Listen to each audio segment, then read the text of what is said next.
जय हिंद दोस्तों, welcome to decode UPSC. Decode UPSC में आपका स्वागत। आई होप आप सबकी तैयारी अच्छी चल रही होगी।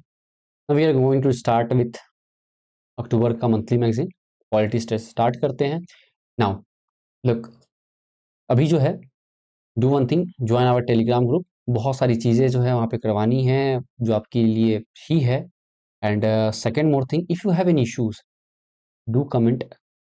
You have my email address, Telegram ID and insta handle. You can message me there directly, है ना।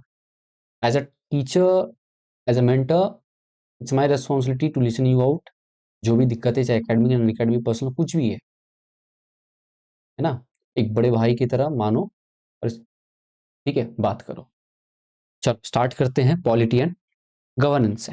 चलो, अब आया भैया पॉलिटी गवर्नेंस, पहला टॉपिक हमारा प्रिजन रिफॉर्म। ठीक है, प्रिजन रिफॉर्म राइट नाउ। अब न्यूज में क्यों था ये? अभी होता है क्या कि एनसीआरबी जो है भैया, national crime board record bureau जो है, ये रिलीज करती है प्रिजन स्टैटिस्टिक इंडिया।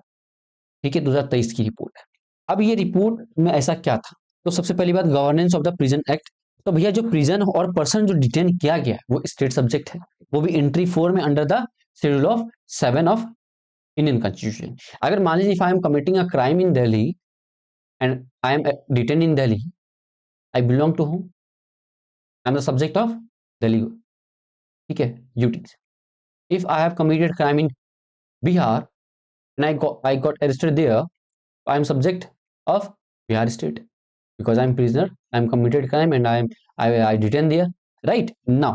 तो इसलिए जो एडमिनिस्ट्रेशन और मैनेजमेंट होती है, ठीक है, प्रिजन की और प्रिजनर्स की, वो रिस्पॉन्सिबिलिटी किसकी? Respective state government and UTs administration की, राइट ना। Union government, union home affair जो है, राइट, यूनियन होम अफेयर वो क्या कि हैव बीन प्रोवाइडिंग क्या रेगुलर गाइडेंस और सपोर्ट देते हैं स्टेट को और यूटीज को वेरियस इशू जो भी आपकी प्रिजन एडमिनिस्ट्रेशन को लेके है। ठीक है, पहले क्या होता था, प्रिजन जो गवर्न किया जाता था, प्रिजन एक्ट 1894 से किया जाता था and prison manual respective state government का। अब एमएचए क्या करती है? एमएचए जो है प्रिपेयर करती है आपकी model prison and the correctional service act 2023, जिसमें कि विच में सब as the guiding document for the state, है ना, टू रिफॉर्म ब्रिटिश लॉ। जैसे डीपीएसपी है ना, DPSP is not enforceable in court of law, but वो एज ए गाइडिंग प्रिंसिपल है ना, ताकि स्टेट देख के if they want to inculcate something they can inculcate from there. Same चीज है कि दे can inculcate, they can make their law, ठीक है, by looking at this document. अब ये मॉडल प्रिजन एक्ट 2023 क्या करती है कि जितनी भी इररिलेवेंट, ठीक है, फालतू की बकवास चीजें थी आपकी प्रिजनर एक्ट 1900 में और ट्रांसफर ऑफ प्रिजनर एक्ट में, उसको क्या करती है, ठीक है ना। जरूरत क्यों पड़ा हमें प्रिजनर रिफॉर्म की 2023? ये चीज जरूरत क्यों पड़ रहा है जो पीएसआई 2023 कह रहा है कि देखो भैया, सबसे पहले क्या हाई अंडर ट्रायल है, मतलब 73.5 जो है, 73.5 of jail inmate there are under trial. समझ रहे हो कि 100 में से आप कह रहे हो कि भाई साहब 100 में से क्या कह रहे हो कि आपके पास में मात्र 26.5% ही जो है एक्चुअल में मतलब क्राइम कमिट करके हैं, बाकी जो अंडर ट्रायल है उनके भी ट्रायल भी खत्म नहीं हुई है, राइट नाउ। तो ये सीन है। ओवर क्राउडिंग है, ओवर क्राउडिंग कितनी है भाई? अगर नेशनल देखा जाए तो 120.8%, बाकी दिल्ली की बात की जाए तो 200.2% है। तो समझ रहे हो कि जहां पे 100 बंदे का जगह था वहां पे 120 बंदे हैं, और दिल्ली में इतनी बुरी हाल है कि 100 पीपल की जगह 200 पीपल हैं, that are over crowded, right. Staff की वैकेंसी है 32.78, जो प्रिजन की स्टाफ की पोस्ट खाली है। पुअर स्टाफ ट्रेनिंग है, सिर्फ जो 20.6 जो जेल स्टाफ है उनको रिफ्रेशर और जाके स्पेशलाइज रीओरिएंटेशन ट्रेनिंग मिला हुआ है। इनएडिकेट वुमेन फैसिलिटेशन है भैया, 35 ही वुमेन जेल है आपकी, टोटल कितना 21,500 प्लस इनमेट्स के लिए। और कहीं कहीं पे जो 20 स्टेट और यूटीज है जहां पे सेपरेट जेल ही नहीं है, जहां पे मतलब कि women and men both inmate are staying in same jail. Barrack अलग है लेकिन जेल तो सेम ही है। How can how can you say that कि भैया वहां पे क्राइम कमिट जेल के अंदर नहीं होगी चीजें, ठीक है। उसके बाद क्या है, वीक रिहेबिलिटेशन एफर्ट, मतलब कि ओनली आपकी कितना होता है 2245 कन्विक्टेड इनमेट को क्या है रिहेबिलिटेट किया गया है। जुडिशियल प्रोनाउंसमेंट अगर हम देखेंगे प्रिजनर का, तो भैया Suhas Chakma versus union of India and other case 2024 में सुप्रीम कोर्ट कहती है कि भैया देखो, ऑब्जर्व की कि स्टैब्लिशमेंट हमें क्या करना चाहिए, ओपन प्रिजनर की जो है लाना चाहिए, ये जो है एक बढ़िया सोल्यूशन है ओवर क्राउडिंग जो हो रहा है, ठीक है, और जाके रिहेबिलिटेशन को प्रोमोट करने के लिए। अब ओपन प्रिजन क्या है कि भैया ओपन प्रिजन जो एक पैनल स्टैब्लिशमेंट है जिसमें कि है प्रिजनर जो है सेंटेंस सर्व करेगा with minimal supervision and with minimal supervision and perimeter security के साथ में, उसको लॉकअप नहीं किया जाएगा प्रिजनर सेल में, वो ओपन रहेंगे और वहां पे जो है चीजें रहेगी। और ये देखा जाए तो भैया सबसे पहले जो अडॉप्ट किया गया, ये जो मॉडल अडॉप्ट किया गया कहाँ पे, तो राजस्थान में किया गया। You can mark this one, you can code this as example, get 0.5 marks in mains paper, validation के लिए यूज कर सकते हो। हुसैन आरा के खातून केस वर्सेस बिहार ऑफ 1979 में सुप्रीम कोर्ट कहती है देखो भैया राइट टू स्पीडी ट्रायल जो है ये फंडामेंटल राइट है आर्टिकल 21 के अंतर्गत। सो इससे क्या हुआ कि बहुत हजारों की तादाद में जो प्रिजनर्स थे उनको बाहर निकाला गया, छोड़ दिया गया जेल से। राइट नाउ मेजर्स जो है taken for the prisoner reform, MHA क्या क्या अमेंड किया किसको, मॉडल प्रिजनर मैनुअल्स को 2016 रूल्स को और model prisoners and the correlational services act 2023 को, ताकि जो एड्रेस कर सके कास्ट बेस्ड डिस्क्रिमिनेशन जो हो रहा with in the prison premises के अंदर में अक्रॉस द कंट्री, उसको कम किया जा सके। देखो होता क्या जेल में जाने के बाद में कि भैया आप जो है ब्राह्मण हैं, हम शूद्र हैं, ये क्षत्रिय हैं, ये हैं, ये हैं, जातिवाद वहां भी। तो इस चीज को सुप्रीम कोर्ट जो इस चीज को अमेंड की गई, जो सुप्रीम कोर्ट कंप्लायंसेस बोली थी कि भैया देखो कास्ट बेस्ड डिस्क्रिमिनेशन जो है प्रिजन में नहीं होना चाहिए, कहां पे बोला गया था, Sukanya Santha versus the union of India and other cases में। तो इस चीज को एमएचए जो है इनकलकेट करी उस चीज में। दूसरी बात क्या है कि मॉडल प्रिजन मैनुअल 2016 कहता है, एम क्या कहता है, bring a basic uniformity in law, कि भैया एक यूनिफॉर्म लेके आना, लॉ में यूनिफॉर्मिटी लेके आनी है, रूल में यूनिफॉर्मिटी लेके आनी, रेगुलेशन में यूनिफॉर्मिटी लेके आनी, governing the administration of prisons. Right now, management of prisons all over the country, unity should be there. Now, support to poor prisoner schemes, कि भैया क्या करो ना कि स्टेट को फाइनेंशियल असिस्टेंस दो, ताकि जो है वो एक्सटेंड कर सके रिलीफ टू पुअर प्रिजनर्स के लिए, जिनके पास में मान लीजिए बेल कराने के लिए पैसे नहीं है, वो बेल करवा सके। Those who don't have the money to pay for fine, they can pay fine and they can move from that jail, है ना। इससे भी आपकी ओवर क्राउडिंग की इफेक्ट कम होगी और उनकी जो अनटाइडनेस थी वो खत्म होगी ना। उसके बाद ई प्रिजन प्रोजेक्ट पे काम किया जाए। ई प्रिजन प्रोजेक्ट क्या है भैया, it supplement the prison information management and develop, ठीक है, ये क्या करेगा, सप्लीमेंट करेगा किसको, प्रिजन इंफॉर्मेशन मैनेजमेंट सिस्टम को। उसके बाद डेवलप किसके द्वारा किया गया, ये प्रीलिम्स में क्वेश्चन पूछ सकता है, develop by home national information centre, जो कि प्रोवाइड करता है centralise approach for what, recording and managing the prison information and generating different kind of report. जैसे मान लीजिए कि मैं प्रिजनर हूं, ठीक है, I have committed crime and I am in jail. Now what this will do, they will record and manage the information of mine and they can generate report, different kind of report on me and they can send their, और ये जो है e prison project पे इस पे मतलब कि डाल देंगे।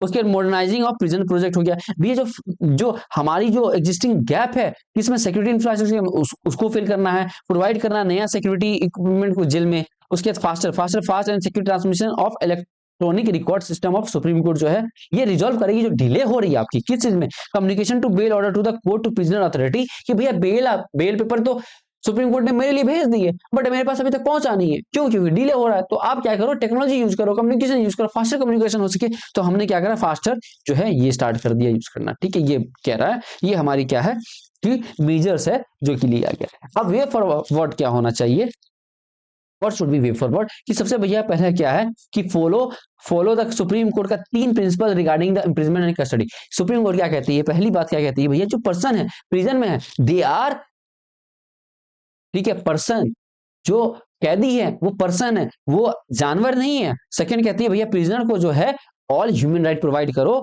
जो कि लिमिटेशन के, जो इम्प्रिजमेंट लिमिटेशन है उसके अंदर, ठीक है, इंसान है, इंसान की तरह उसको ट्रीट करो, बाकी जो उसको सजा है, उसकी जो सजा है वो सजा उसको दो, ठीक है ना। तीसरा क्या है कि there is no justification for aggravating the suffering already inherent the process of incarnation. अब ये जो रिकमेंडेशन जो कमेटी की है सारी हमने यूज नहीं करनी है, कुछ कमेटी ने क्या नहीं है, recommendation of parliamentary committee on home affair, utilise the technology like the traceable. इसका नोट्स बनाओ बच्चे, नोट्स बनाओ, अगर नोट्स नहीं बनाओ कितना ये करोगे, ज्यादा नहीं करना, 3 कमेटी रख ली, बात खत्म। वे फॉरवर्ड में काफी 3 से 4 रख ली, हो गया। वे फॉरवर्ड में मैं बताऊंगा, वे फॉरवर्ड को अगर मान लो चैलेंजेस है, प्रिजनर रिफॉर्म में चैलेंजेस है, एंटी चैलेंज कर दो, वो आपका वे फॉरवर्ड हो गया। जो चैलेंज है उसी को हम लोग एंटी चैलेंज बना दिए, वे फॉरवर्ड हो गया, ठीक है। ना। अब जैसे रिफॉर्म में कि रिफॉर्म कैसे नहीं आ पा रही, क्योंकि भैया मतलब जो है आ, हर एक स्टेट की जो है यूनिवर्सिटी नहीं है लॉ में, अलग अलग स्टेट की अलग अलग लॉ है, क्योंकि वो स्टेट सब्जेक्ट है। तो हम वे फॉर्म में क्या लिखेंगे कि भाई साहब ऐसा है कि we should do this one, कि we should make a uniform law so that कि all state can compliance with that particular law, है ना। there should be uniformity in law। तो ये हो गया हमारी वे फॉरवर्ड, आपको बनाना आना चाहिए, राइट नाउ। उसके बाद recommendation of justice N Mulla committee का देखेंगे तो setting of all India services बोला बनाने के लिए, जिसको हम लोग कहेंगे Indian prison and correctional services हो गया। आफ्टर द केयर हो गया, after care rehabilitation and provision to the integral part होना चाहिए इसका। Recommendation of Amitabh Roy committee का तो establishment of special fast track court बनाना चाहिए, ताकि जो पेटी क्राइम्स है, ऑफेंसेस है, उसको हम लोग डील कर सके, और केस पेंडेंसी जो है 5 साल से जो पड़ा हुआ उसको हम लोग ये कर सके, ठीक है।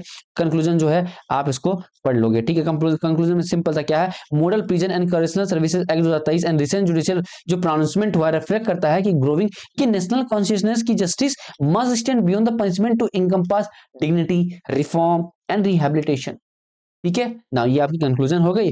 अब एनसीआर भी देखेंगे तो ओरिजिन 1986 में होती है, तीन कमिटी, तीन चीजें आई बनी, उसके बाद based on the recommendation of Tandon committee, उसके बाद नेशनल पुलिस कमीशन 1977 टू 1981, उसके बाद एमएचए टास्क फोर्स, तीनों की रिकमेंडेशन की बेसिस पे हमारी 1986 में आपकी एनसीआर भी जो है बन जाती है। किसके अंतर्गत आती है तो एमएचए के अंतर्गत आती है, मिनिस्ट्री ऑफ होम अफेयर के अंदर। फंक्शन क्या करते हैं, डेटा रिपोजिटरी का काम करती है, act as a repository of information and crime and criminal investor, कि भैया डेटा उठा है क्राइम का, क्रिमिनल्स का, जैसे कि एग्जांपल के तौर पे national database of sexual offenders, जो सेक्सुअल ऑफेंडर है, तो ये जो एग्जांपल है इसमें सारे जितने सेक्सुअल ऑफेंडर है सबका डेटा यहाँ पे, तो act as a data repository हो गया। नेशनल वेयर हाउस हो गया। अब ये क्या होगा, नेशनल वेयर हाउस का काम कैसे करती है, सारी जो है फिंगरप्रिंट रिकॉर्ड होगा इंडियन का, फॉरेनर क्रिमिनल्स का। National automated finger identification system जो है वो इंटीग्रेट कर दिया जाएगा इसके साथ में, एनसीआरबी के साथ में, और प्रोवाइड करेगा सर्चेबल डेटा। मान लीजिए कि कोई क्रिमिनल है, उसका आपने फिंगरप्रिंट लिया, आप उस फिंगरप्रिंट से उसका जितने भी क्राइम उसने कमिट कर रखा आपको सारी की सारी मिल जानी है। कोऑर्डिनेशन में क्या होगा भैया कि सेंट्रल जो नोडल एजेंसी है किसके लिए, क्राइम के लिए और criminal technique network and system के लिए। पब्लिकेशन ये पब्लिश करेगी annual national crime statistic including crime in India हो गया, accidental death and suicide in India हो गया, एंड प्रिजन स्टेटिस्टिक्स हो गया ना। अब हम देखेंगे क्राइम इन इंडिया रिपोर्ट 2023 में रिसेंटली होता क्या कि हमारी एनसीआर भी पब्लिश करती है annual crime in India report 2023, जिसमें कि कुछ चीजें वो हाईलाइट करती, पहले करती भैया ओवरऑल जो केस रजिस्टर्ड हुआ है, जो कॉग्निजेबल केसेस है which need not to have warrant to arrest the criminals, तो उसको हम लोग कॉग्निजेबल क्राइम कहते हैं। वो जो आपकी इंक्रीज हो गई है 7.2% ओवर द 2022 से। उसका दूसरा कहता है कि भैया हर 5 सेकंड में जो है कॉग्निजेबल क्राइम जो है भैया ऑकर हो रहा है, कमिट किया जा रहा है। साइबर क्राइम जो है रजिस्टर्ड है, साइबर क्राइम भैया जो कि ऑनलाइन क्राइम वगैरह हो रही है साइबर से रिलेटेड है। अभी तो रिसेंटली एग्जांपल है, एक केस स्टडीज है कि 51 और 52 ईयर के एक अंकल थे गुड़गांव के, उन्होंने क्या करा, ही लॉस तकरीबन मतलब कुछ पैसे जो है, पैसे क्या अच्छे खासे पैसे, 50-60 के 1 करोड़ के आसपास उन्होंने गवा दिए इसमें ही, ठीक है, साइबर क्राइम में। अब हुआ क्या कि मतलब कि he was using some dating app, है ना, तो उनके साथ में फ्रॉड हो गया कि मैं बहुत ये वो वैसे वैसे आप मेरे को पैसे भेजो, मैं अभी थोड़ी देर में आपको ये कर दूंगा, इस पोर्टल पे आप ये कर लो। उस अंकल ने देखा कि भैया मेरे सारा अकाउंट ही जब्ता हो रखा है, ठीक है, तो ये साइबर क्राइम है। तो ये देखो यही pregnant motive behind this crime क्या, फ्रॉड हो गया followed by sexual exploitation. Sir अभी क्या है कि somebody will call you, ठीक है, video call and they will record your video and they will start कि भैया आप पैसे भेज दो, अदरवाइज आपने मेरे को ये बोला था, ये किया था, मतलब बहुत सारी केसेस ये मतलब ये हो रही है, राइट। तो सेक्सुअल एक्सप्लॉयटेशन हो गया। तो ये कह रहा है कि साइबर क्राइम जो है भैया बढ़ गई है 31.2% ओवर व्हाट 2022 से, ठीक है। नाउ अगर क्राइम अगेंस्ट एसटी जो है वो 28.8 इंक्रीज हो गया, जो रजिस्टर्ड हुआ है, ठीक है, रजिस्टर्ड जो हुआ उसमें 28.8 इंक्रीज हुआ, लार्जली एट्रीब्यूटेड है किससे, एथनिक वायलेंस ऑफ मणिपुर में। क्राइम अगेंस्ट जो आपका चिल्ड्रन है वो इंक्रीज हो गया 9.2%। हाईएस्ट नंबर एरिया जो केसेज है आपका रजिस्टर्ड हुआ है किडनैपिंग में, अब्डक्शन में, उसके बाद पोस्को को लेके। क्राइम जो अगेंस्ट वुमेन है, मार्जिनल क्राइम जो है इंक्रीज हो गया, मार्जिनल इंक्रीज हुआ 0.7% ओवर 2022। एक्सीडेंटल डेथ और सुसाइड इंडिया रिपोर्ट 2023 में देखेंगे, सोसाइटी में ये सब चीज यूज कर सकते हो आप, ठीक है, सोसाइटी और जो भी टॉपिक है आप यूज कर सकते, सेट ऑफ डेटा बना के रखो, ठीक है। अदरवाइज जब मेंस लिखने की बारी आएगी मैं आपको एक डेटा का पीडीएफ बना के दे दूंगा, है ना, नोट्स जो है उस हिसाब से, और मैं पढ़ा भी दूंगा, बता भी दूंगा कैसे यूज करनी, कैसे ना कहाँ यूज करनी, ठीक है। नेशनल क्राइम रिकॉर्ड ब्यूरो, ठीक है। पब्लिश करता है accidental death and suicide in India report. इसमें की हाईलाइट क्या है कि भैया आपकी इंक्रीज हुई सुसाइड में, ठीक, सुसाइड में इंक्रीज हुई, क्या reported so suicide so the increase 0.3% 2023 में एज कम्पेयर टू 2022 में। उसका जो रेट है आपकी सुसाइड रेट है वो डिक्रीज हो गई बाई 0.8%, ठीक ना। रेट ऑफ सुसाइड जो अंडमान निकोबार में ज्यादा, सिक्किम में, उसके बाद केरला में। स्टेट में देखा जाए तो भैया आपका शेयर ऑफ सुसाइड जो महाराष्ट्र में सबसे ज्यादा है, तमिलनाडु में, उसके बाद आपके मध्य प्रदेश, कर्नाटक और वेस्ट बंगाल। सबसे ज्यादा मेल में है एज कम्पेयर टू फीमेल। और रेशियो देखेंगे मेल फीमेल का तो 72.8% इन मेल, और आपकी फीमेल में कितना 27.2%। नाउ एक चीज बताना मेरे को, why there is high suicide rate in male as compare to female, comment it down, बताओ मेरे को क्यों है ऐसा। समझ इस क्वेश्चन यार, आंसर करो इस क्वेश्चन का। मेजर काउज क्या है कि फैमिली प्रॉब्लम, अदर देन मतलब आपकी क्या है कि शादी को हटा के 31.9%, उसके बाद इलनेस बीमारी से 19%, ड्रग यूज अल्कोहल से 7%, मैरिज रिलेटेड इशू से 5.3%, लव अफेयर से 4.7%, बैंक्रप्सी इंडेप्टनेस से 3.8%, अनएम्प्लॉयमेंट से 1.8%, फेलियर ऑफ एग्जामिनेशन 1.4%। देखो भाई एग्जाम चलती रहेंगी, कुछ भी होगा, टेंशन मत लेना। इफ यू हैव एनीथिंग आप मेरे से कांटेक्ट करो। अगर कभी भी डल फील कर रहे हो, कोई नहीं है बात करने के लिए, कोई नहीं है, you call me, you have WhatsApp number सब ठीक है, आप मेरे को मैसेज करो, just drop a message, sir भैया I am not feeling well, just इतना, and let me handle that situation. I am there, कोई नहीं है ना, मैं खड़ा हूं, मैं हूं आपके लिए, राइट नाउ। चलो do join Telegram group and we are planning to bring SFG, है ना, जहां पे एक डेडिकेटेड ग्रुप होगा, डेडिकेटेड चीजें हैं, जहां पे आपको मॉर्निंग एक कंप्रिहेंसिव और एक इंटेंसिव प्रोग्राम है, जहां पे डेली मॉर्निंग में आपको शेड्यूल दी जाएगी, शाम तक आपको कंप्लीट करनी है। अकाउंटेबिलिटी शुड बी देयर, आपने मतलब अकाउंटेबल होना है, कैसे अकाउंटेबिलिटी क्रिएट करना वो मैं हूं ना, करवाऊंगा ना। चलो फार्मर सुसाइड जो है भैया देखा जाए आपका तो टोटल 10,786% जो है, counting for 6.3% of total suicide victim हो गया। जीरो सुसाइड ऑफ फार्मर और कल्टीवेटर एग्रीकल्चर लेबर जो है आपका बंगाल में कम जीरो रहा, बिहार में, उड़ीसा में, झारखंड में, हिमाचल प्रदेश में और आंध्र प्रदेश में, राइट, गोवा में, यहाँ पे 0% रहा। इनिशिएटिव जो है भैया सुसाइड से बचने के लिए क्या लेके आया गया, नेशनल सुसाइड प्रिवेंशन स्ट्रेटजी। ये क्या करता है, एम करता है reduce the suicide mortality by 10%, भैया 10% जो हम कम करेंगे तो बाई 2023 में। उसके बाद टेलीमानस, टेलीमानस जो tele mental health assistance and networking across state जो है, ये प्रोवाइड करता है 24/7 tele mental health support provide करता है। नेशनल मेंटल हेल्थ प्रोग्राम जो है वो है to provide accessible decentralised mental health care. Manodarpan, Manodarpan क्या है, मिनिस्ट्री ऑफ एजुकेशन का एक प्रोजेक्ट है जो कि प्रोवाइड करता है क्या, साइकोलॉजिकल सपोर्ट मेंटल हेल्थ के लिए और वेलबींग ऑफ स्टूडेंट, टीचर और फैमिलीज के लिए, सबके लिए प्रोवाइड कर रहा है।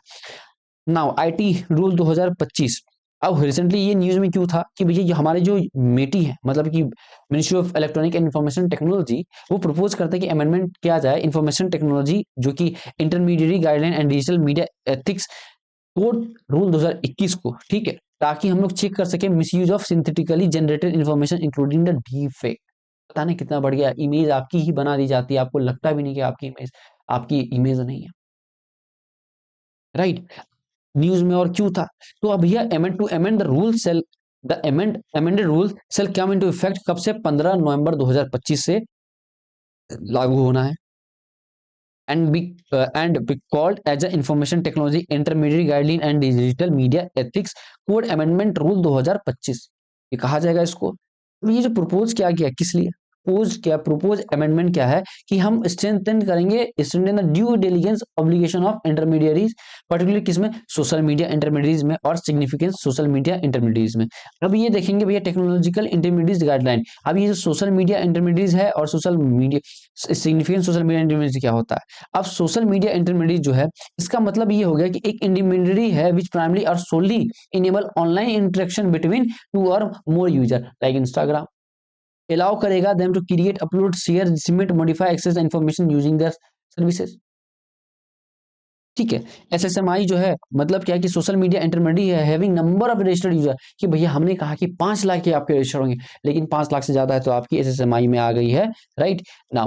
अब information technology intermediate guideline and the digital media ethics code rule 2021 है, उसके बारे में जरा जान ले। ओरिजिनल 25 2021 में हुआ था, सब्सिक्वेंटली आपकी 2022 और 23 में इसको अमेंड किया गया है, राइट नाउ। ये फ्रेमवर्क है regulation of content by online platform के लिए, न्यूज हो गया, current affair content and curated audio visual content के लिए। Due diligence obligations on intermediate जो लगाया इंक्लूडिंग एसएमआई हो गया with objective of ensuring online safety होना चाहिए, सिक्योरिटी होना चाहिए और अकाउंटेबिलिटी होनी चाहिए। अगर मान लो आप यूज कर रहे हो सोशल मीडिया यूज कर रहे हो और यहाँ पे अगर सिक्योरिटी नहीं है, अकाउंटेबिलिटी अगर सोशल मीडिया हैंडलर की नहीं है तो आप यूज करोगे क्या? दैट विल बी वनरेबल ना, there will be security breach ना, ये privacy breach. Right to privacy which act, कौन सा आर्टिकल जो है राइट टू प्राइवेसी देता है आपको? ठीक है, do comment it. You have 2 question of the day, 2 से 3 questions I have given you. I want all answer of all these answer, ठीक है। Now चलो, ये फीचर्स जो है ज्यादा देखने की चीजें नहीं, बट एक बार देख सकते हैं। एस्पेक्ट जो है डिफाइन सिंथेटिकली जनरेटेड इंफॉर्मेशन जो है, इसको आप ऐसे काट दो एक बार समझ के, सिंपल सी बात मैं कहूंगा। तो इसमें क्या है कि इंफॉर्मेशन दैट आर्टिफिशियली और एल्गोरिदम को यूज करके आपने जो क्रिएट किया, जनरेट किया, मॉडिफाई किया, अल्टर किया using computer resources in a manner that appear reasonable, authentic and true, इसी को हम लोग एसजीआई कहते हैं।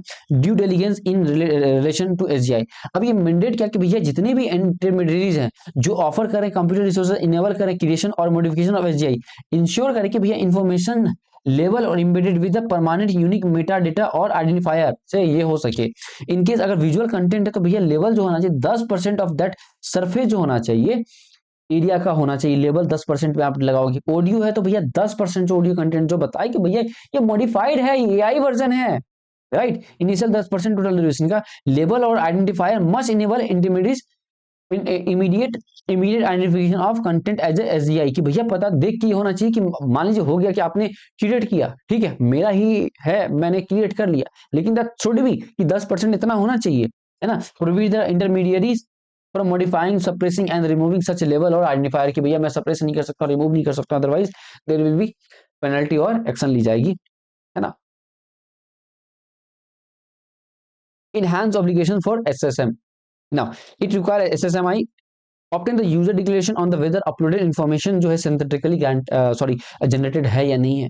ये आप obligation से पहले लो, डिक्लेरेशन लोगे। Deploy reasonable and proportionate technological measures including the automated tools हो गया, है ना, और other suitable mechanism to verify such declarations, की जो डिक्लेरेशन मैंने दिया हाँ जी ये ऑथेंटिक है। अब वो डिक्लेयर करने के लिए भैया ऑथेंटिक है कि नहीं, there should be some technology ना, राइट। इंश्योर करना है कि एसजीआई क्लियरली और प्रीमियमली डिस्प्ले हो विद अप्रोप्रिएट लेवल और नोटिस में अगर फेल हुआ तो भैया लूज देयर लीगलिटी इम्यूनिटी हो जाएगा। सीनियर लेवल ऑथराइजेशन हो गया कि any intimations to intermediaries for the removal of unlawful information, अगर हम अनलॉफुल इंफॉर्मेशन को रिमूव करते हैं तो can only be issued by home by senior officer at joint secretary rank और अबव हो गया सेंट्रल मिनिस्ट्रीज की, देयर इक्विवेलेंट इन स्टेट और डिप्यूटी इंस्पेक्टर जनरल और the higher in police force हो गया। अब चैलेंजेस क्या भाई साहब, आप सोचो चैलेंजेस क्या होगा, थोड़ा ब्रेनस्टॉर्म करो। नाउ चैलेंज एक तो लैक ऑफ बेंचमार्क हो गया कि जो एग्जिस्टिंग एआई डिटेक्टर है वो हाई एरर रेट है, कि भैया जो सही है उसको गलत बता दे, गलत उसको सही बता देगा, है ना। उसके बाद लैक ऑफ कैपेसिटी है कि भैया जो sheer volume AI generated content है वो exceed the processing and the storage capability of most detection system हो गया। इससे क्या हो रहा है, स्केलिंग और डिस्ट्रीब्यूशन पोस्ट फाइनेंशियल चैलेंजेस, जब आपका मतलब कैपेसिटी ही नहीं है तो आप कैपेसिटी बढ़ाने के लिए क्या करोगे, फाइनेंशियल ये हो जाएगी ना। नाउ एनोनिमिटी देखो, अब होता क्या कि जो भी एआई जनरेटेड कंटेंट होता है डिफेक्ट होता है, वो क्या होता है कि एनोनिमसली और house of the foreign service चाहिए होता है। इससे क्या होता है कि जो अगर मान ली मैंने बनाया एनोनिमस होकर बनाया, इससे क्या हो रहा है कि पता नहीं चल पा रहा है मेरा, ठीक है, तो ये हिंड्रेंस है।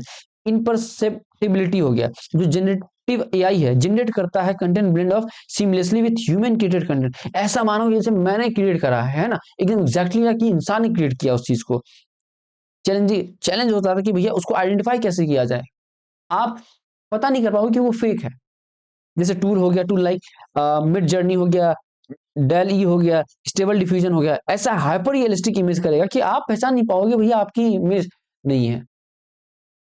बैलेंसिंग इनोवेशन एंड प्राइवेसी हो गया, ठीक है। दूसरा क्या, balancing information and innovation and privacy. अब देखो भैया कि होता क्या कि हम प्राइवेसी के कंसर्न में क्या करते हैं due to metadata training, लेकिन अगर हम लोग ओवर रेगुलेट कर देंगे तो भैया हमारी क्या हो जाएगी, हमारी इनोवेशन नहीं हो पाएगी। अब ओवर इनोवेशन में चले जाएंगे तो हमारी प्राइवेसी नहीं हो जाएगी। तो इनको हमें क्या करनी है, बैलेंस करनी है। अब मैंने बताया था ना कि इसी को आप वे फॉरवर्ड कैसे लिखोगे, इसी का जो चैलेंजेस है इसको एंटी चैलेंज कर दो, वे फॉरवर्ड कर दो कि भैया हमें क्या करना है कि बैलेंस करना है इनोवेशन में प्राइवेसी में, सो दैट कि both should not be hampered, है ना, हमारी मतलब सिटीजन की प्राइवेसी भी हैम्पर नहीं हो और हमारी जो क्या होता इनोवेशन भी हम पर हो, सो दैट कि हम जो डिजिटली है आगे बढ़ सके। This is the way you can, है ना, generate the way forward. Now need to label the AI generator क्यों चाहिए? एक तो पहली बात क्या हमको भैया प्रोटेक्ट करना है किसको? इंटेलेक्चुअल प्रॉपर्टी को। आपकी प्रॉपर्टी है, आपने बनाया चीजें, अब कोई बंदा उसको एआई से बना दे रहा है तो वहां पे डालेगा ना भाई कि ये एआई मेड है। दूसरी चीज क्या? प्रिवेंट करना मिस इन्फॉर्मेशन और डिफेक्ट को। तीसरा क्या? स्ट्रेंथ करना accountability through the traceability and liability assessment. Educational and research integrity to help and uphold academic honesty हो गया। इंश्योर करना ऑथेंटिसिटी को और क्रेडिबिलिटी ऑफ इन्फॉर्मेशन को जो भी यूज हुआ इन द सेक्टर, जैसे कि हेल्थ केयर में, फाइनेंशियल सर्विसेज वगैरह में। आजकल कोई भी इंसान फिनफ्लुएंसर बन जाता है। फिनफ्लुएंसर इज अ टर्म जहां पे इन्फ्लुएंसर क्या करते हैं? फाइनेंशियल एडवाइस देते हैं, ठीक है। और हेल्थ इन्फ्लुएंसर देख लो, तो कोई भी बंदा आया हेल्थ के बारे में टिप्पणी करना स्टार्ट कर दे कि देखो जी ऐसे ऐसे होता है, ये ऐसे होता है, ये ऐसे होता है, ये होता है, विदाउट दे हैविंग डिग्री। अभी अभी recently China is going to take action और they are going to ban that type of things कि भैया if you have technical degree then only you can promote the technical, you can make technical videos, that will be good and bad also. चलो, now initiative to take taken to tackle the defect, है ना। India जो है ECI क्या की है? Advisory और disclosure लेके आई है एसजीआई को और generated content during election campaign में, इलेक्शन के समय में जितनी भी पॉलिटिकल पार्टी को इंश्योर करना पड़ेगा कि भैया कोई भी सिंथेटिकली जनरेटेड और एआई अल्टर इमेज या ऑडियो वीडियो है जो भी आपने कैंपेन में यूज करा है, सेल बियर की क्लियर प्रोमिनेंट और लीगेबल लेबल होना चाहिए कि भैया ये एआई जनरेटेड है, डिजिटली इनहेंस है या सिंथेटिकली कंटेंट है। तो covering at least 10% of visible display area, या मतलब कि आपकी जो ऑडियो में 10% जो है आपकी कंटेंट में वो चीज होना चाहिए कि भैया ये एआई जनरेटेड है, ठीक है। नाउ ये लेवल जो होगा in case of video content shall carried on the part of the top hand, ठीक है। Now any instance of AI alter image audio video image अगर हम मैनिपुलेट करते हैं content directed in official party handle में, shall be taken down within the 3 hour of being noticed. अगर मान लीजिए ऐसा गलती आपसे हो गया, नोटिस होते होते 3 घंटे के अंदर जो है ना आपने खत्म कर देनी, उसको हटा देनी है, ठीक है ना। ये आपको रिपोर्ट करना है। डिजिटल पर्सनल प्रोटेक्शन एक्ट 2023 क्या कर इंश्योर करता है कि जो भैया आपकी जो पर्सनल डेटा है वो process lawfully bye data fiduciary including AI campaign, user consent और रीजनली सिक्योरिटी सेफगार्ड होना चाहिए। Deep fake using the personal data without consent can attract penalties under the act. अगर डीप फेक बनाया आपसे बिना permission लिए हुए, आपकी ही मैंने डीप फेक से इमेज बना दी, तो भैया पेनल्टी मुझे लगनी है, ठीक है। Now Indian cyber crime coordination centre IC for empower करता है एजेंसी को कि भैया इशू करो notice for removal or disabling the access to unlawful content including deep fake हो गया अंडर आईटी एक्ट, जो कि हम लोग ने आप आईटी एक्ट 2021 में पढ़ सकते हो। अदर जो है सहयोग पोर्टल हो गया YC, national cyber crime reporting हो गया, सर्ट इन हो गया, एटीसी वगैरह, बाकी अदर चीजें हो गई।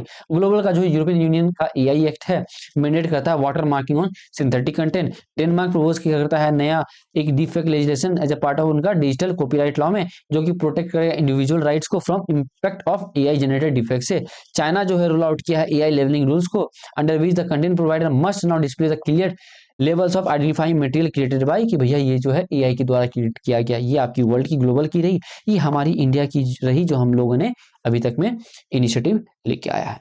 नाउ वे फॉरवर्ड क्या रहा? एक तो सबसे पहले डिजिटल फ्रेमवर्क होना चाहिए कि भैया अ ड्यूरेबल सॉल्यूशन होना चाहिए एआई कंटेंट डिटेक्शन के लिए। Can be develop based on the 3 pillar. पहला क्या? Establishing a digital provenance framework similar to Aadhaar card, जो कि इम्बेड करेगा विजिबिलिटी को, ये क्या हो जाएगा? वेरीफाइबल होगा सिग्नेचर टू कि भैया जो कंटेंट है वो ऑथेंटिक है या नहीं है। दूसरा क्या है? इंप्लीमेंटिंग द टायर्ड अकाउंटेबिलिटी, जो कि असाइन करता है responsibility based on role and influence of platform imaging synthetic media. तीसरा promote the AI literacy to empower citizen recognize the manipulation, कि भैया देखो कि डीफेक्ट से ऐसे बनाया जा सकता है, ऐसे बनाया जा सकता है, ये चीज हुआ जा सकता है, ठीक है। गवर्नेंस आर्किटेक्चर होना चाहिए कि develop the regulatory structure, standardise करो टेक्निकल प्रोटोकॉल को, रबस ओवरसाइट मैकेनिज्म को, ताकि स्ट्रेंथ करो एआई कंटेंट डिटेक्शन को। जब हम क्या करेंगे उसके साथ में देखो वे फॉरवर्ड में लिख दिया ना कि वाइल बैलेंसिंग द हमारी privacy and ethical consideration, water marking होनी चाहिए, एस्टैब्लिश करना चाहिए global standard for AI generated content detection को, मल्टी स्टेक होल्डर अप्रोच होना चाहिए। कंक्लूजन में वही हो गया, इंडिया सेटअप करेगा steps in the new area of AI governance, जहां पे harmonising domestic regulation with global standard, fostering the innovation friendly safeguarding and enhancing the public AI literacy will be crucial to building a safe and trustworthy online space that uphold both creativity and integrity। ठीक है जी। Now regulation of Indian pharmaceutical हम देखेंगे sectors का। News में क्यों था भैया, अभी WHO जो है वॉइस क्या कि देखो deep concern over the gap in India, जो हमारी drugs safety regulation following the death, 20 बच्चों का डेथ हो गया किस चीज से, कंटामिनेटेड कफ सिरप से। न्यूज में क्यों और न्यूज में क्यों रहा, तो भैया जो हमारी जो इंडिया का ड्रग रेगुलेटर है आइडेंटिफाई की है 3 कंटामिनेटेड कफ सिरप को, जैसे कि आपका जैसे कोल्ड ट्रिप हो गया, रेस्पी फ्रेश हो गया और रिलाइफ हो गया। कोल्ड ड्रिप में हमको क्या पढ़ाया, श्रीसन फार्मास्यूटिकल का था, रेस्पी फ्रेश में क्या था, किसका था, रेडनेक्स फार्मास्यूटिकल का था, और रिलाइफ में सेप फार्मा का। ना अब हम डेटा बैंक सबसे पहले देखें, स्टेटस जो है हमारा इंडियन फार्मास्यूटिकल का, हम जो है 3rd लार्जेस्ट प्रोड्यूसर है globally by volume and the 14th largest producer by value हो गया। हमारी जो मार्केट है कितनी है, $50 बिलियन की मार्केट है हमारी फार्मास्यूटिकल की। ग्लोबल सप्लाई जो 20% वर्ल्ड का जो जेनेरिक मेडिसिन जो है इंडिया सप्लाई करता है ना, प्राउड मोमेंट है हमारे लिए। लेकिन क्या कर रहे हैं अभी हम, रेगुलेशन देखेंगे बहुत गंदा हो रखा है। ठीक है, अब regulation of pharmaceuticals in India देखेंगे। जो India drug and cosmetic act 1940 and drug cosmetic rules 1945 कहता है, गवर्न करता भैया इंपोर्ट हो, मैन्युफैक्चर हो, डिस्ट्रीब्यूशन हो, सेल हो ड्रग्स का, कॉस्मेटिक का इंडिया में, इसको गवर्न करता है और इंश्योर करता है कि भैया देखो ये जो ड्रग है वो जो है आपकी रिक्वायर्ड क्वालिटी जो है, स्टैंडर्ड है क्वालिटी की, सेफ्टी की, इफिशिएंसी की मीट करनी चाहिए, मिलनी चाहिए, अदरवाइज विल बी, ठीक है, अदर प्रोविजन की उसको पेनल्टी वगैरह जो भी चीज किया जाए।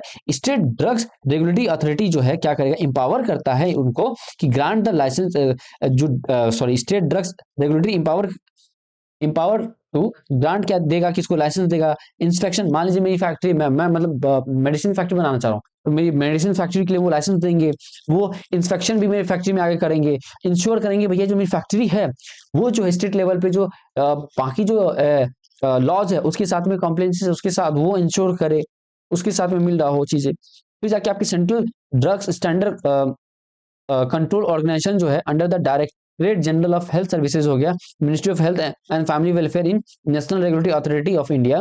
इसमें क्या होता है कि under drug cosmetic act CDSO जो है, सीओ जो है रिस्पॉन्सिबल है किसके लिए, ड्रग्स के अप्रूवल के लिए। मान लीजिए मैंने पैरासिटामोल बना रहा तो उसके अप्रूवल के लिए, अगर मैं क्लिनिकल ट्रायल कर रहा हूँ उसको कंडक्ट करवाने के लिए ये रिस्पॉन्सिबल है कौन, CDSCO, laying down the standard of drugs की भैया जो है ना ड्रग्स जो बना रहे हो ये स्टैंडर्ड होनी चाहिए, ये आपको क्राइटेरिया मीट करनी चाहिए। Control over the quality of imported drugs कि जो हम ड्रग्स इंपोर्ट कर रहा है उसकी जो क्वालिटी है वो मैच करी या नहीं करी वो चीजें। नेशनल फार्मास्यूटिकल प्राइसिंग अथॉरिटी जो है ये इंफोर्स करेगा provision of drugs and price control order को कि भैया ये पैरासीटामोल है ये 10 रुपए की है, मैं 15 रुपए कर दूं, 15 रुपए कर दिया 15 रुपए ठीक है, तो वो कहेगा नहीं भैया 10 रुपए ही ठीक है। तो आपकी प्राइसिंग के लिए ये है। गुड मैन्युफैक्चरिंग प्राइसिंग जो है ये शेड्यूल एम ऑफ द जो drugs and cosmetic rule prescribe जो किया गया है, ठीक है, गुड मैन्युफैक्चरिंग प्रैक्टिसेस में which align with World Health Organization guideline. अब की चैलेंजेस क्या है, सबसे पहले भैया क्या रेगुलेटरी गैप है, मतलब कि ओवरसाइट में जो ओवरसाइट हुआ सीडीएसओ के द्वारा एंड स्टेट ऑथराइज के द्वारा वो इनकंसिस्टेंट है, फ्रैगमेंट है। इसकी वजह से क्या हो रहा है भैया, result weak monitoring of pharmaceutical companies की, इसी वजह से हमारे 20 बच्चे देश के बच्चे जो है कफ सिरप पीने से मर गए बिकॉज ऑफ रेगुलेटरी गैप। ठीक है ना, दूसरा क्या है कि टॉक्सिक कंटामिनेशन और सब स्टैंडर्ड मेडिसिन, हम जो मेडिसिन यूज कर रहे हैं वो मतलब सब स्टैंडर्ड क्वालिटी का है, राइट, टॉक्सिक कंटामिनेटेड है। वहां पे जो इन्वेस्टिगेशन है वो दिखाया कि भैया कुछ कफ सिरप जो है कंटामिनेटेड टॉक्सिक सब्सटेंस यूज कर रहे हैं, जैसे कि द इथिलाइन ग्लाइकोल, टॉक्सिक सब्सटेंस मतलब इंडस्ट्रियल सॉल्वेंट में पाया गया। पुअर क्वालिटी कंट्रोल है, राइट कि मतलब कि क्या हो रहा है कि जो लेफ्ट इन मैन्युफैक्चरिंग प्रैक्टिसेस हो गया, इन एडिकेट लैब टेस्टिंग हो गया, उससे क्या हो रहा है कि फेलियर हो रहा है adhere to good manufacturing practices नहीं हो पा रही है ना, हम सेफ ड्रग जो है मार्केट तक नहीं पहुंचा पा रहे हैं, सप्लाई चेन स्टोरेज इशू आ रही है कि भैया इम्प्रॉपर स्टोरेज कंडीशन है, पुअर कोल्ड मैनेजमेंट है जो कि डिग्रेड करी है हमारी मेडिसिन को, राइट, हमारी ड्रग को अनसेफ मेडिसिन बना रहे हैं हम। Absence of mandatory recall law कि भैया मतलब कि जो ये जो है ना India lacks the binding national law नहीं है उनके पास में कि जो चीज बनी है उस ड्रग्स को सबस्टेंस ड्रग्स को रिकॉल कर दिया जाए। ऐसा मेजर डिस्कस किया भी गया था 1976 में, but till date they have never implemented that one, कभी भी उन्होंने इंप्लीमेंट नहीं किया है। Rising threat of online spurious drugs हो गया, WHO वार्न किया कि 1 से लेकर 10 मेडिसिन जो हो गया लो एंड मिडिल इनकम कंट्रीज में आर सबस्टेंस और फॉल्सिफाइड होते हैं, मतलब कि 1 से लेके 1 to 10 मेडिसिन जो होते हैं low and middle income countries में वो सब स्टैंडर्ड्स फॉल्सिफाइड होते हैं with unauthorised online platform becoming a major channel for their spread. ठीक है ना, इसलिए जो है ऑनलाइन जो चैनल्स है वो प्लेटफॉर्म है, मेडिसिन को सब स्टैंडर्ड मेडिसिन को क्या कर रहे हैं और प्रमोट कर रहे हैं और भेज रहे हैं, सस्ता है जी, बढ़िया है जी, इतना डिस्काउंट है। अब रिकमेंडेशंस क्या होना चाहिए, वही देखते हैं रिकमेंडेशन।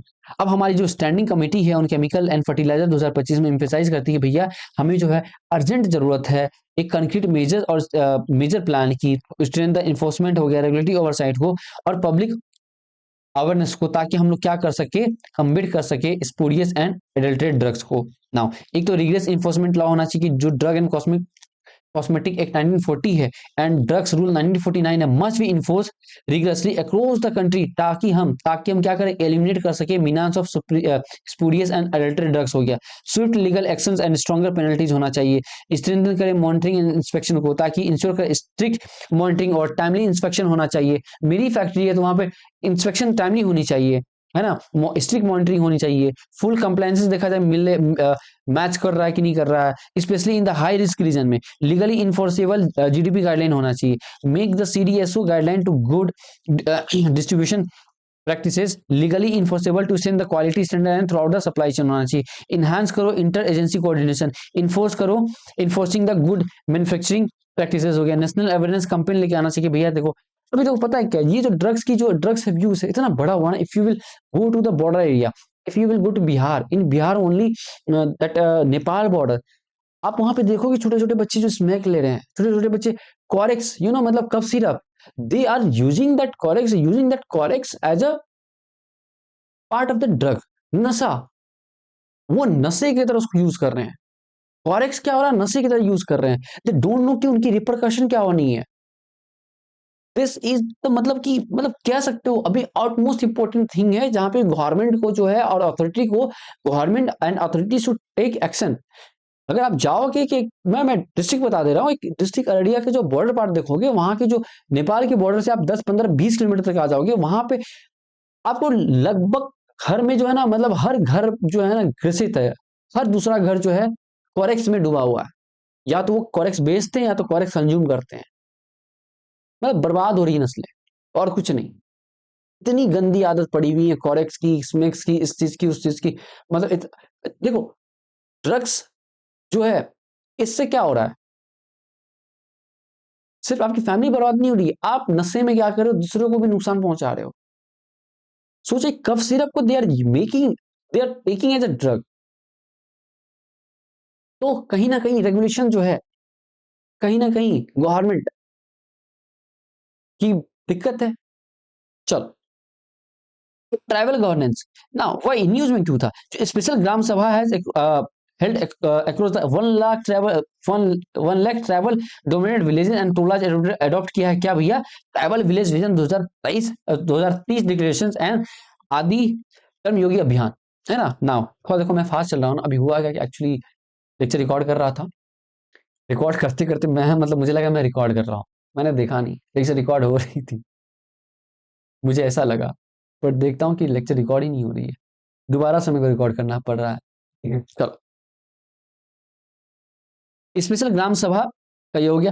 की फीचर्स क्या, ट्रैवल विजन 2030 का डिक्लेरेशन का विजन विलेज लेवल प्रायोरिटीज होगा कि ये जो ईच डिक्लेरेशन आउटलाइन क्या है, एक्शनेबल गोल होगा किसमें, एजुकेशन में, हेल्थ में, लाइवलीहुड में, social and the financial inclusion में एंड इंफ्रास्ट्रक्चर में, हर विलेज लेवल पे इंस्टीट्यूशनल मैकेनिज्म होगा, स्टैब्लिश करेंगे भैया आदि सेवा केंद्र, हर एक विलेज में एक सिंगल विंडो सिटीजन सर्विसेज होगी सेंटर, जहां पे विलेजर क्या करेंगे, 1 घंटा पर वीक वॉलंटरी सर्विस देंगे। मैं अगर मान लो बनाया उस विलेज में, तो मैं जाऊंगा क्या करूंगा, ये जो आपकी जो है क्या बोलते हैं, ये single window citizen services centre है, वहां पे 1 घंटा जाके मैं अपनी सेवा दूंगा, राइट। अभी हम देखेंगे आदि कर्मयोगी अभियान के बारे में। ये एक नेशनल मूवमेंट है to build the decentralise tribal leadership and the governance ecosystem. Coverage जो होगा देखो भैया, वर्ल्ड का लार्जेस्ट ट्राइबल्स जो आपकी ग्रास रूट लीडरशिप प्रोग्राम है, ये कवर करता है 11 करोड़ सिटीजन को इन 30 स्टेट एंड यूटीज में। It is the world largest tribal grass root leadership mission, ठीक है, ये जो है वर्ल्ड का largest tribal grass root leadership mission है। की ऑब्जेक्टिव देखेंगे तो ट्रेन करें, मोबिलाइज करें 20 लाख ट्राइबल चेंज मेकर को अक्रॉस आपकी 1 लाख विलेज जो है इन 550 ट्राइबल डोमिनेटेड डिस्ट्रिक्ट्स में फैसिलिटेट करेगा village vision 2030 planning and development action plan को, प्रमोट करेगा last mile convergence and effective service delivery and capture and amplify the voice of tribal communities. Now 3 pillar leadership होगा, आदि कर्मी होगी, आदि सहयोगी और आदि साथी. नाउ अब ट्राइबल गवर्नेंस की बात करेंगे हम लोग, तो भैया ट्राइबल गवर्नेंस में मिनिस्ट्री ऑफ ट्राइबल अफेयर जो है फाउंडेड कब हुआ था 1999 में. आर्टिकल मेरे को बताओगे आप, ठीक है, मुझे इसका आर्टिकल कमेंट करोगे, ठीक है. प्रोवाइड करता है organise approach to integrated socio economic development of schedule tribe हो गया. उसके बाद पंचायत में क्या हो गया, पेशा एक्ट आया था 1966 में. ये क्या करता है, इंपावर करता है ट्राइबल कम्युनिटीज को ताकि प्रैक्टिस करे वो सेल्फ गवर्नेंस को और अपनी कस्टम्स को, अपनी कोर बिलीफ को, वैल्यू को जो है बचा के रखे इन शेड्यूल एरियाज में. और इंपावर करता है ग्राम सभा को, इंपावर करता है ग्राम सभा को और उनको क्या करता है, अथॉरिटी देता है ओवर रिसोर्सेज पे, रिसोर्स एलोकेशन वगैरह पे, लैंड ट्रांसफर पे, सोशियो इकोनॉमिक डेवलपमेंट और बाकी चीजों पे. ये जो है आप लक्ष्मीकांत से पढ़ोगे, दिस इज प्योर स्टैटिक, आप ये लक्ष्मीकांत से पढ़ोगे. और हाईएस्ट चांसेस है कि हाई प्रोबेबिलिटी कि इस साल जो है एसटी से रिलेटेड जो भी चीजें हैं क्वेश्चन पूछा जा सकता है. एक क्वेश्चन आप ये कर लो, दिस इज फॉर श्योर कि क्वेश्चंस आनी है. ठीक, नाउ कस्टमरी ट्राइबल इंस्टीट्यूशन जो हो गया, आदिवासी सभा हो गया, ट्राइबल पंचायत हो गया, ठीक है ना. Fifth and six schedule, fifth schedule जो होता है कंस्टिट्यूट करता है हर एक 6 शेड्यूल ऑफ द कॉन्स्टिट्यूशन क्या करता है, प्रोवाइड करता है ऑटोनॉमी टू ट्राइबल एरिया को. Area in the north eastern state होगा AMTM, आसाम, मेघालय, त्रिपुरा, मिजोरम में. ठीक है, नाउ वाइल आपकी जो फिफ्थ शेड्यूल है डील करता है किस चीज से, administration of schedule area and the schedule tribe in state except those mention in six schedule. ये सिक्स शेड्यूल में जो हो गया AMTM हो गया. फिफ्थ शेड्यूल जो है बाकी सबको AMTM को छोड़ के बाकी सारी जगह ये करता है. कस्टमरी ट्राइबल इंस्टीट्यूशन जैसे कि आदिवासी सभा हो गया, ट्राइबल पंचायत हो गया, ये इंस्टीट्यूशन जो क्या करता है अपनी रोल कंटिन्यू करेगा, play a meaningful role in internal governance में, कल्चर में, रिसोर्सेज मैनेजमेंट में, कॉन्फ्लिक्ट रेजोल्यूशन में. मान लीजिए कोई लड़ाई वगैरह हो गया तो बैठ के उसको सुलझा रहे हैं कम्युनिटी में. एंड को existing with formal panchayat institution जो बना उस चीज में. अब रीजन है प्रोमोट करने का, क्यों, इसको हम लोग याद करेंगे सारथी से, SARTI.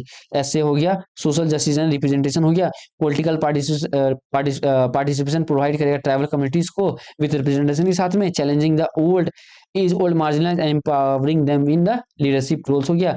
ठीक है, ए से आपका अकाउंटेबिलिटी एंड ट्रांसपेरेंसी हो गया. एग्जांपल के तौर पे RTI एम्पावर करता है सिटीजन को कि भैया providing them the information to hold the government official and agency accountable to their action if government doing something. आप जाओगे RTI डालोगे, गवर्नमेंट आपको बताएगी भैया हम ये कर रहे हैं, ये चीज है. हाँ, जो मतलब कि सेक्रेसी है तो वो तो नहीं बताएगी आपको. Critical information they are not going to convey it if it in national interest, why they should convey to it. Now अब आप देखेंगे आर से तो रेज कंसर्न. एग्जांपल के तौर पे इन्वायरमेंटल इंपैक्ट असेसमेंट जो कि 7 स्टेप है, इन्वायरमेंट में जाके पढ़ोगे. Provides the opportunity to common people to express their opinion on the adverse effect of development and project on the social and environmental issues पे कि भैया ये बताओ कि देखो ऐसा है कि हमने अगर ये बनाए तो बताओ क्या क्या ये हो सकता है. आप चाह रहे हो बना ले, आप चाह रहे हो कि इस एरिया में मतलब कि डेवलपमेंट किया जाए, अगर होगा तो आपको क्या लगता है कि इन्वायरमेंट पे क्या इसका असर पड़ेगा, तो दे रेज द कंसर्न हो गया. अब टी से ट्रस्ट बिल्डिंग हो गया. एक्टिव सिटीजन पार्टिसिपेट प्रोग्राम होना चाहिए first in the government institution में. अगर मान लीजिए कि आपकी पंचायत के आपके मान लीजिए मुखिया जी हैं या आपके अगर मुखिया जी हैं या आपके सरपंच है, इफ दे आस्क यू कि बेटा ऐसा है कि आप आओ, आप भी अपना राय दो, तो you will feel more connected. आपको लगेगा कि आपकी पार्टिसिपेशन भी बहुत इंपॉर्टेंट रोल प्ले करती है, तो आप भी क्या करोगे, कनेक्टेड फील करोगे. ठीक है, एग्जाम्पल के तौर पे gram sabha foster the community trust in the grassroot level हो गया. इंक्लूसिवनेस हो गया. जब पीपल जो है गवर्नेंस में पार्ट लेते हैं उनको लगता है कि भैया वो बहुत ज्यादा कनेक्टेड है, उनको वैल्यू दी जा रही है. एग्जाम्पल के तौर पे सोशल ऑडिट जो मनरेगा में हो रहा है, let the local community specially poor को कि check how fund are use and ensure their need and address, कि भैया कैसे यूज करना चाहिए, आपकी नीड क्या है, कैसे उसको एड्रेस करना चाहिए, कैसा अगर मुझे तालाब की जरूरत है, ठीक है मनरेगा में इतना फंड आया हुआ, ठीक है 10 आदमी आ जाओ, आपको रोजगार मिल रहा है और ये तालाब को खोदना है, बाकी ये चीजें. ठीक है जी. नाउ इशू क्या है, हाँ, एक तो पहली बात क्या कि गैप है पैसा इंप्लीमेंटेशन में. बहुत सारे स्टेट जो है अब बहुत धीरे धीरे पैसा को क्या कर रहे हैं, अडॉप्ट कर रहे हैं. ठीक है, क्यों, इन provision in the state law. और वहां पे जो लेक ऑफ अवेयरनेस है और capacity among the local official and community about the right and the पेशा हो गया. जैसे कि डिस्पाइट बीइंग फॉर्म 1996 में झारखंड अभी तक क्या किया है, पैसा को इंप्लीमेंट नहीं कर पाया. Limited voice in decision making हो गया. जैसे कि स्टडी देखा कि जो फॉर्मल ग्राम पंचायत सिस्टम है वहाँ ऑफन डज नॉट इंश्योर कि एडिकेट रिप्रेजेंटेशन हो ट्राइबल वॉइस का या प्रिजर्वेशन हो उनके कल्चरल हेरिटेज का. मतलब कि मोर जो आपके फिफ्थ शेड्यूल स्टेट हो गया, ट्राइबल एडवाइजरी काउंसिल जो है वो प्योरली एडवाइजरी है and have largely been ineffective and in most state. बहुत सारे स्टेट में काम ही नहीं करे, इफेक्टिव है ही नहीं, बनी ही नहीं, कोई काम की नहीं। लैंड एलिनेशन एंड डिस्प्लेसमेंट होगा, बहुत सारे एरिया में क्या होता है, ट्रैवल जो होता है वनडेबल है कि भैया अपने ही लैंड को जो है आउटसाइडर के लिए या मतलब कोई डेवलपमेंट प्रोजेक्ट के लिए खो देते हैं। जैसे कुछ रीजन में क्या होता है, स्पेशली जो स्पेशल कंस्टिट्यूशनल प्रोटेक्शन हो गया, जैसे 6th एरिया में लैंड एलिनेशन एंड डिस्प्लेसमेंट हो गया, socio economic margination of tribal people has been observe. वहां पे देखा गया कि भैया हम क्या करें, डेवलपमेंट के नाम पे लैंड ले रहे हैं उससे, मतलब कि भैया आपके लिए हम रोड बना रहे हैं उस पर उनसे लैंड ले रहे हैं। तो उनसे पूछो तो सही, उनको लैंड चाहिए, उसको उनको रोड चाहिए नहीं चाहिए। अगर आप उनसे बात करोगे तो हो सकता है कि ठीक है वो एडजस्ट करने की कोशिश करें, बट आप उनको ही उनके लैंड से जमीन से हटा दे रहे हो। ये दिक्कतें हैं। पुअर इंप्लीमेंटेशन है वेलफेयर पॉलिसीज जो वेलफेयर पॉलिसीज मतलब आ रही ट्राइबल वेलफेयर को लेके, वो जैसे कि फॉरेस्ट एक्ट हो गया, वो often suffer the weak education, मतलब कि एग्जीक्यूट ही नहीं हो रहा। मतलब 38% FRA जो क्लेम लैंड है have been rejected till November 2022 तक में, अभी तक जो है रिजेक्ट हो चुका है। सोशियो इकोनॉमिक मार्जिनेशन हो गया, मतलब कि पॉवर्टी जो लेवल है बहुत हाई है। 45% ट्रैवल जो रूरल एरिया में, 24% अर्बन एरिया में हो, वो बिलो पॉवर्टी लाइन के नीचे जिंदगी गुजार रहे हैं, राइट। बहुत सारे लोग जो हैं वो एक्सक्लूडेड है किसी इकोनॉमिक अपॉर्चुनिटी, क्यों? क्योंकि भैया लो एजुकेशन लेवल उनका, लिटरेसी रेट जो है शेड्यूल ट्राइब की इंडिया में 72.5% है। अगर PLFS रिपोर्ट 2022 का देखो तो स्टेप टुवर्ड ट्रैवल डेवलपमेंट, प्रधानमंत्री जनजाति ठीक है आदिवासी न्याय महाअभियान जो है PM जनमन ये है, ये मतलब कि भैया time bound initiative socio economic development 75 PBTG groups के लिए, पर्टिकुलरली वर्नेबल ट्राइबल ग्रुप्स के लिए रिसाइडिंग इन 18। ये पता है आपको, ये actually this things was in UPSC PYQ में 2024 नहीं 18, ठीक है, ये 17 18 या 19 में से कुछ है ना। ये एग्जैक्टली सेम लाइन है कि मतलब ये फैक्ट थोड़ा ये 75 की जगह 95 कर दिया गया था, ये 28 कर दिया गया था। और हाँ नहीं, ये 18 ही था, ये सही था और ये गलत था, ठीक है। चलो नाउ अब धरती आबा जनजातीय ग्राम उत्कर्ष अभियान जो है, ये मिशन क्या करता है, सीख करता है develop the enabling infrastructures and the enhance the socio economic condition in where selected tribal majority villages हो गया, राइट, विद द पॉपुलेशन जहाँ पे 500 और 500 ज्यादा हो गया। डेवलपमेंट एक्शन प्लान जो है हो गया शेड्यूल ट्राइब के लिए आएगा अंडर, इसमें क्या होता है, मिनिस्ट्री ऑफ ट्राइबल अफेयर जो है 41 मिनिस्ट्री डिपार्टमेंट क्या करेंगे, अपने कुछ फंड जो है एलोकेट कर देंगे ट्राइबल डेवलपमेंट के लिए, बजट में डाल देंगे। PM आदि आदर्श ग्राम योजना हो गया, डेवलपमेंट ऑफ एजुकेशन हो गया, एकलव्य मॉडल रेसिडेंशियल स्कूल हो गया, नेशनल फेलोशिप स्कीम्स हो गया, प्री मैट्रिक स्कॉलरशिप स्कीम्स हो गया, टॉप क्लास एजुकेशन स्कीम्स हो गया, राइट, प्रमोशन ऑफ एंटरप्रेन्योरशिप हो गया, वन धन विकास केंद्र लगेगा, ठीक। ये चीज कंक्लूजन जो है आप देख लोगे इसको ना। अब news in short, promotion of regulation of online gambling 2025 notify हो गया, जो रूल था नोटिफाई करता है by home, by ministry of electronics and IT हो गया, will operationalise the promotion and regulation of online gaming act 2025 में हो गया। ये क्या एक्ट जो कैटेगराइज करेगा ऑनलाइन गेम को, e sport game, social online social game और ऑनलाइन मनी गेम। तो क्या करता है, ये प्रोवाइड करता है all type of online money game, जितने भी तरह के ऑनलाइन मनी गेम है जो भी है, चाहे पोकर और फैंटेसी स्पोर्ट्स वगैरह जो भी हो, है ना, जो देख रहे थे ना फैंटेसी जो आ रही थी क्रिकेट वगैरह की, वो सारे जो ये है, ठीक है, ऑनलाइन सोशल गेम को जो है ये कर दिया जाएगा। सिर्फ अलाउ किसको कर रहे हैं हम लोग, ऑनलाइन सोशल गेम को और ई स्पोर्ट को। ये हाईलाइट क्या करती है रूल्स को, ऑनलाइन जो गेमिंग अथॉरिटी ऑफ इंडिया है, ठीक है, online gaming authority of India, ये स्टैब्लिश होगी, इट विल स्टैब्लिश, ये क्या करेगी, रेगुलेट करेगी आपकी ऑनलाइन गेम को, और क्या करेगी, मेंटेन करेगी रजिस्ट्री को, डिसाइड करेगी लीगलिटी को। If I am going to make any online game और सोशल गेम, वो देखेगी, वो सबसे पहले क्या करेगी, देखेगी, रेगुलेट करेगी हमारी गेम को, रजिस्ट्री करवाएगी, फिर लीगलिटी देगी।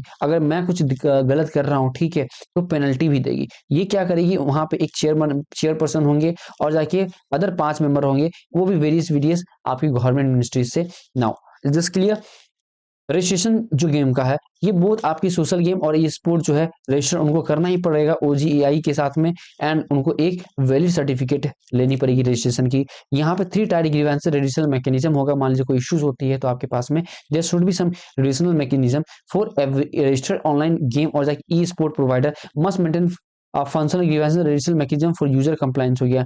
Appeal can be made the grievances appellate community and then उसके बाद अथॉरिटी के पास में जाएगा। अगर वायलेशन का देखो, ये ड्राफ्ट जो रूल प्रपोज करता है कि मेक, ठीक है, make violations as a non bailable offence. If you are violating the law then you are going to be penalise होगा, और आपको जो जो है जाओगे ऑफेंसेस है वो ऑफेंसेस नॉन बिलेबल ऑफेंसेस जिसमें बिल नहीं मिलेगी and hold the entire company staff level for facilitating any breach. अब मतलब ऐसा नहीं कि सिर्फ ऑनर या एक पर्टिकुलर इंसान जा रहा है, इंटायर कंपनी स्टाफ जा रहा है। If I M operating a company of online gaming जो भी ई स्पोर्ट वगैरह कुछ हो गया, if something went wrong, then entire team, entire staff of that my company is going to be held responsible for that one, not just me, right? Is this okay? Now other initiative जो देखेंगे against the online gaming risk में IT act 2000 ये है जो कि block करता है illegal site और एप्स को। भारतीय न्याय संहिता जो है पेनलाइज करता है ऑनलाइन अनलॉफुल गेमिंग और साइबर क्राइम्स को। आईजीएसटी एक्ट जो करता है रेगुलेट करता है इलीगल ऑफर गेमिंग प्लेटफॉर्म को। कंज्यूमर प्रोटेक्शन एक्ट के साथ क्या प्रोवाइड करता है मिसलीडिंग एंड सरोगेट एडवर्टीजमेंट को। अच्छा हाँ, सरोगेट एडवर्टीजमेंट क्या होता है, सिंपल सी बात समझो। सरोगेट ना एक टर्म है, ठीक है ना।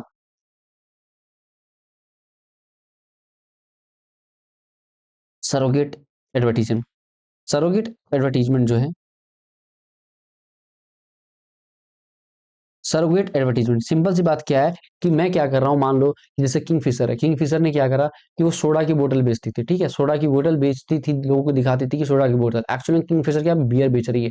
तो हम क्या कर रहे हैं, फॉल्स एडवर्टीजमेंट कर रहे हैं, उसी को सरोगेट एडवर्टीजमेंट बोल रहे हैं। जैसे मान लो आप रजनीगंधा, रजनीगंधा क्या करती है कि आप पल्स की एडवर्टीजमेंट करती है, बट एक्चुअल पल्स तो उसका ही है, लेकिन बेच क्या रही होती है, वो पान मसाला बेच रही होती है ना, रजनीगंधा पान मसाला बेच रही होती है। तो इसको क्या बोलते हैं, सरोगेट एडवर्टीजमेंट बोलते हैं। सरोगेट एडवर्टीजमेंट क्या है कि एक तरह का फॉल्स एडवर्टीजमेंट है, दिखा हम कुछ रहे हैं, मार्केटिंग कुछ और की कर रहे हैं, लेकिन बेच कुछ और कर रहे हैं, पर्पस कुछ और है, ठीक है, यही है सरोगेट एडवर्टीजमेंट, राइट ना। उसके बाद हम आ जाते हैं भैया आपका पोस्टल बैलट पे। अभी एक अगर हम देखा जाए तो ईसीआई के नोटिफिकेशन के अकॉर्डिंग जो है pre penultimate round of EVM counting shall be taken up only after the complete counting of the postal ballot. जब पोस्टल बैलट हो जाएगा तभी आप क्या कर सकते हो, ईवीएम की काउंटिंग जो है ले सकते हो। पोस्टल बैलेट के बारे में जानते हैं कि अलाउ करता है भैया कि जो है आप अपने वोट को कास्ट कर सकते हो as electronic receipt postal ballot में होगा, avoiding the need to visit the polling station physically. ये सबके लिए एप्लीकेबल नहीं है। लीगल फ्रेमवर्क क्या होगा, govern by the conduct of election rule 1961 and RPA 1951 हो गया। एलिजिबिलिटी जो देखा जाएगा ये सर्विस वोटर के लिए हो जाएगा, स्पेशल वोटर के लिए हो जाएगा, एब्सटेंसी वोटर के लिए हो जाएगा। एब्सटेंसी वोटर क्या, जिनकी एज 85 प्लस है, जिन पर्सन जो विथ डिजेबिलिटी हैं जो नहीं जा सकते उनके लिए है, जो अंडर प्रिवेंटिव डिटेंशन है और इलेक्शन ड्यूटी पर्सन है उन सब के लिए। सर्विस वोटर के लिए क्या है कि including member of arm force हो गया, सेंट्रल आर्म फोर्स हो गया, government servant posted in abroad DC वगैरह हो गया। स्पेशल वोटर हो गया आपके प्रेसिडेंट वाइस प्रेसिडेंट हो गया, गवर्नर हो गया, कैबिनेट मिनिस्टर हो गए, अदर हाई रैंकिंग डिग्निटीज हो गया और उनकी स्पाउसेज हो गए, वो आपके स्पेशल वोटर्स आते हैं। आई होप आपको ये लेक्चर अच्छी लगी हो, ठीक है। जो मैंने क्वेश्चन पूछा है वो बताओ। टू ज्वाइन टेलीग्राम ग्रुप और एसएफजी आ रही है, एसएफजी को भी ज्वाइन करनी है, हर एक इंसान को ज्वाइन करनी है उसको। एंड बिलीव मी, अभी कम्युनिटी छोटी है, टेलीग्राम भी छोटी है, एक समय में जो रिजल्ट विल स्पीक। मैं कुछ नहीं, जो मैं करवाऊंगा वो आपको एक हफ्ते में दिखेगा कि आप कितना रिगरस मेहनत कर रहे हो। अकाउंटेबल ठहराऊंगा हर एक इंसान। टिल देन खुश रहो, मजे करो, हेल्दी रहो और पोल्यूशन से बच के रहो, ठंड से बच के रहो। चलो, थैंक यू।